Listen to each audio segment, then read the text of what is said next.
हरे कृष्णा सभी को। आज श्रीमद् भगवद गीता का हमारा दूसरा अध्याय प्रारंभ। संजय ने कहा, हे धृतराष्ट्र। तब श्री कृष्ण व्याकुल चित्त अर्जुन से बोले, हे अर्जुन, अनार्य के सेवन करने योग्य अपयशकारक मोह इस समय तुम्हारे मन में कहाँ से आया? तुम कायर मत बनो। शोभा नहीं देता तुम हृदय की दुर्बलता को त्याग कर युद्ध के निमित्त खड़े हो जाओ। अर्जुन ने कहा, हे मधुसूदन, मैं रण में पूज्य भीष्म और द्रोणाचार्य के ऊपर बाण प्रहार कैसे युद्ध करूं? गुरुजनों को मारकर इनके रक्त से सने भोगों को कैसे भोगूंगा? हम नहीं जानते कि संग्राम में हम दोनों में से कौन जीतेगा। यदि हम जान भी ले तो भी जिनको मार करके हम जीवित रहना नहीं चाहते, वही धृतराष्ट्र के पुत्र हमारे सामने प्रस्तुत हैं। मैं आपसे पूछता हूँ, जिससे निश्चय करके मेरा भला हो वह मुझे समझाकर कहिए, क्योंकि मैं आपका शिष्य हूँ। मुझे शिक्षा दीजिए। मुझे पृथ्वी का निष्कंटक राज्य मिल जाए और देवताओं का भी अधिपत्य मिल जाए, तो भी ऐसा कोई उपाय नहीं दिखता कि जो मेरी इंद्रियों के शोक को दूर करे। हे गोविंद, मैं युद्ध नहीं करूँगा। यह कहकर अर्जुन चुप हो गया। संजय बोले, हे राजन, दोनों सेनाओं के मध्य में खिन्न होकर बैठे अर्जुन से श्री कृष्ण ने ये वचन कहे, हे अर्जुन, जिनके लिए शोक नहीं करना चाहिए तू उसके लिए शोक करता है। और पंडितों के से वचन तो कहता है, परंतु पंडित लोग ना मरों का शोक करते हैं ना जीवितों का। यह बात असंभव है कि मैं पहले ना था, तुम ना थे और ये राजा भी ना थे और इसके बाद नहीं रहेंगे। जैसे देहधारियों की इस देह को लड़कपन, जवानी, बुढ़ापा ये अवस्था होती हैं, वैसे ही मृत्यु के बाद दूसरी देह की भी होती हैं। इसलिए पंडित लोग मोह को प्राप्त नहीं होते हैं। हे नरश्रेष्ठ, सुख दुख को समान मानने वाले जिस वीर पुरुष को ये ब्रह्म पदार्थ कलेश नहीं देते, वह मोक्ष पाने के अधिकारी हैं। असत वस्तु का तो अस्तित्व नहीं है और सत्य का अभाव नहीं है। इस प्रकार इन दोनों को ही तत्वज्ञानी पुरुषों ने देखा है। जिससे सारा संसार व्याप्त है उसको अविनाशी जानो, क्योंकि इस नाश रहित आत्मा का विनाश करने में कोई समर्थ नहीं है। अतएव हे भारत, तुम युद्ध करो। जो पुरुष इस आत्मा को मारने वाला तथा जो मरने वाले मानते हैं, वे दोनों ही ज्ञानी नहीं हैं, क्योंकि यह आत्मा ना मरती है ना मारती है। आत्मा ना कभी जन्मती है और ना कभी मृत्यु को प्राप्त होती है। नष्ट होने पर भी वह नाश को प्राप्त नहीं होती। जो पुरुष इस आत्मा को नित्य, अविनाशी, निर्विकार और अजन्मा जानता है, वह किसको घात करावेगा और किसको मारेगा? जिस प्रकार मनुष्य पुराने वस्त्र को फेंक कर नए वस्त्र ग्रहण करता है, उसी प्रकार आत्मा पुरानी देह छोड़कर नई देह धारण करती है। आत्मा को शस्त्र नहीं काट सकते, अग्नि नहीं जला सकती, जल भिगो नहीं सकता। यह अविनाशी, सर्वव्यापी, स्थिर, अचल और सनातन है। यह इंद्रियों से जानी नहीं जा सकती। यह कल्पना से भी परे है। इसलिए ऐसा जानते हुए तुम्हें शोक करना उचित नहीं। हे महाभाव, यदि तुम इस आत्मा को नित्य जन्म लेने और नित्य मरने वाली मानते हो, तो भी तुमको शोक नहीं करना चाहिए, क्योंकि जो जन्मा उसकी मृत्यु और जिसकी मृत्यु हुई है उसका जन्म निश्चय है। अतएव जो बात अनिवार्य है उसके लिए सोच करना व्यर्थ है। जन्म लेने से पहले क्या था किसी को मालूम नहीं, फिर मरने के पीछे क्या होगा कोई नहीं जानता। ऐसी दशा में किसी बात का सोच करना क्या तुमको उचित है? इस कारण सब प्राणियों के विषय तुमको सोच करना उचित नहीं है। अपने धर्म को भी सोचकर तुमको घबराना उचित नहीं है, क्योंकि क्षत्रिय को धर्म पूर्वक युद्ध से और कुछ भला करने वाला नहीं है। हे पार्थ, बिना इच्छा किए स्वर्ग का द्वार रूप यह युद्ध तुमको स्वतः प्राप्त हुआ है। ऐसा सुअवसर भाग्यवान क्षत्रियों को ही मिलता है। यदि तुम अपने धर्म के अनुसार इस संग्राम को ना करोगे तो अपना धर्म और बड़ाई खो बैठोगे।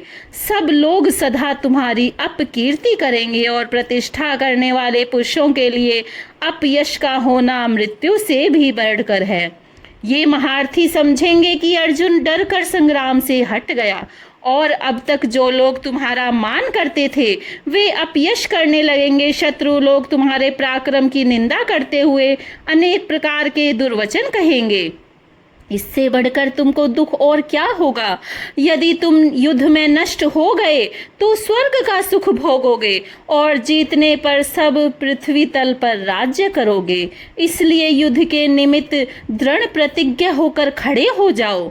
सुख दुख लाभ हानि जय पराजय इनको समान समझकर लड़ने के लिए तैयार हो। ऐसा करने से तुम प्राप्त नहीं होगे। हे पार्थ, यह ज्ञान उपदेश ज्ञान योग के विषय में तुमसे कहा गया। अब निष्काम कर्म योग के विषय में सुन, जिस ज्ञान को पाकर कर्म बंधन से तेरी मुक्ति होगी। कर्म योग मार्ग एक बार प्रारंभ किए बिना कर्म का नाश नहीं होता और विघ्न पड़ने पर भी शुभ फल होता है, और इस कर्म का केवल प्रारंभ ही संसार के भय से छुड़ाकर पूर्ण ब्रह्मा प्राप्त कराता है। निश्चय करने वाली बुद्धि इस निष्काम कर्म में एक ही है और कामना करने वाले पुरुषों की बुद्धि एकाग्र नहीं रहती। हे अर्जुन, अज्ञानी उस पुष्पिता वाणी को ही स्वर्ग सुख से बढ़कर कुछ नहीं समझते। स्वर्ग सुख को ही उत्तम पुरुषार्थ समझते हैं। उनको कामनाओं से चित्त व्याकुल होने के कारण निश्चयात्मक बुद्धि मोक्ष साधन की नहीं उत्पन्न होती, कारण कि उनका चित्त भोग आदि में सदैव निमग्न रहता है। जिन मनुष्यों का चित्त इस प्रकार मोहलिप्त है और जिनकी आसक्ति भोग विलास ऐश्वर्य में है, ऐसे पुरुषों के अंतःकरण में निश्चयात्मक बुद्धि नहीं होती। हे अर्जुन, अनेक जलाशयों में मनुष्य का कार्य सिद्ध नहीं होता है। बड़े जलाशयों से वे सब प्रयोजन अनायास ही सिद्धि हो जाते हैं। उसी तरह संपूर्ण वेदों में कहा हुआ काम कर्मों का फल ब्रह्मा में भक्ति रखने वाले मनुष्य को सहज में ही प्राप्त होता है। तुमको केवल कर्म करना चाहिए, फल तुम्हारे अधिकार में नहीं। तुम ना तो फल की अभिलाषा से काम करो, ना निकम्मे ही रहो। फल की आशा त्याग कर कार्य की सफलता को समान मानकर तुम योगस्थ होकर कर्म करो। यही कर्म ज्ञान योग है। बस बुद्धि योग सहित कर्म से अन्य कर्म अत्यंत हीन है। इसलिए तुम बुद्धि योग का आश्रय ग्रहण करो। फल की इच्छा रखने वाले निकृष्ट होते हैं। निष्काम कर्म करने वाला पुरुष ईश्वर कृपा से इसी संसार में सुकृत तथा दुष्कृत इन दोनों को ही त्याग कर देता है। इसलिए तुम निष्काम कर्म में प्रवृत्त हो। कर्म फल को त्याग कर ही बुद्धि युक्त ज्ञानी पुरुष जन्म बंधन से हटकर मोक्ष को प्राप्त होते हैं। जब तुम्हारी बुद्धि मोह वन के बाहर निकल जाएगी, जब तुम्हारा मन आगे सुनने वाली हुई बातों से विरक्त हो जाएगा, जिस समय वह निश्चल होकर आत्मा में स्थित होगा, तभी तुमको तत्व ज्ञान प्राप्त होगा। अर्जुन ने पूछा, हे केशव, आत्मस्वरूप में निश्चल बुद्धि वाला किसको कहा है? उसके लक्षण क्या हैं? श्री कृष्ण जी बोले, हे अर्जुन, जो महापुरुष मन की सब कामनाओं को त्याग देता है और अपने आप में ही प्रसन्न रहता है, उसको निश्चल बुद्धि कहते हैं। दुख में किसके मन को खेद नहीं होता और सुख में जिसको आसक्ति नहीं होती और प्रीति भय क्रोध जिसके आते जाते रहते हैं, वह महात्मा स्थिर बुद्धि वाला मुनि कहाता है। जो शुभ पदार्थ प्राप्त होने पर हर्ष नहीं करता, अशुभ से अप्रसन्न नहीं होता, उसी को स्थिर बुद्धि जानना चाहिए। और कछुआ जैसे अपने अंग को सिकोड़ लेता है, उसी तरह जो पुरुष अपनी इंद्रियों को विषय से हटाता है, उसकी बुद्धि स्थिर जाननी चाहिए। निराहारी पुरुष के विषय घट जाते हैं, परंतु विषयों में उसकी चाह बनी रहती है। पर ब्रह्मा का अनुभव होने पर चाह भी घट जाती है। हे अर्जुन, मोक्ष में प्रत्यक्ष करने वाले विद्वान व्यक्ति को भी प्रबल इंद्रिय बलात्कार से उसके मन को जीत लेती है। इसलिए सब इंद्रियों को विषयों से रोक कर मेरे विषय उत्तत्पर हो जाए। जिसके इंद्रियों को वश में कर लिया है, उसी की बुद्धि निश्चल है। जो पुरुष विषयों के ध्यान में रहता है, उसकी प्रीति हो जाती है। प्रीति होने से कामना होती है, इच्छा के पूर्ण ना होने से क्रोध की उत्पत्ति होती है।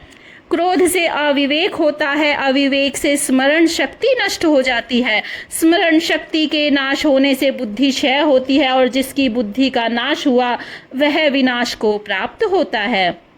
जो पुरुष राग द्वेष से रहित हो अपने मन को वश में रखता है वह शांति को प्राप्त होता है। शांति मिलने पर सब दुखों का नाश हो जाता है। प्रसन्न चित्त वाले की बुद्धि निश्चल होती है। जो पुरुष योग युक्त नहीं है उसकी निश्चल बुद्धि उत्पन्न नहीं होती, ईश्वर में भावना नहीं होती। भावना के ना होने से शांति प्राप्त नहीं होती। अशांत को सुख कहाँ से मिलेगा? जैसे वायु नाव को जल में खींच ले जाती है उसी प्रकार इंद्रियां उस पुरुष की बुद्धि का नाश कर देती हैं। इस कारण हे महाबाहो, जिसकी इंद्रियां विषयों से सर्वथा रोक ली गई हैं उसकी बुद्धि स्थिर है। जो सब प्राणियों की रात है उसमें संयमी जागता रहता है, और प्राणी मात्र जिस समय जागते हैं मुनिजनों को वह रात्रि वही है। जल से भरे समुद्र में तथा नदियों का जल भरने पर भी वह अपनी मर्यादा पर रहता है। उसी प्रकार जिस पुरुष से इच्छा के रहने पर भी सब विषय भोग प्रवेश नहीं करते उसी को शांति मिलती है। विषयों की इच्छा करने वाले को शांति नहीं मिलती।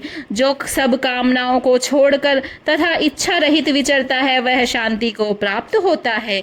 हे पार्थ, ब्रह्म स्थिति यही है। ऐसी स्थिति मिल जाने पर प्राणी फिर मोह में नहीं फंसता और अंत समय में निर्वाण ब्रह्मा को प्राप्त होता है। इति शुपनिषद सुब्रह्म विद्या योगे शास्त्रे श्री कृष्ण अर्जुन संवादे विषाद योगो नाम द्वितीय अध्याय समाप्त। राधे राधे।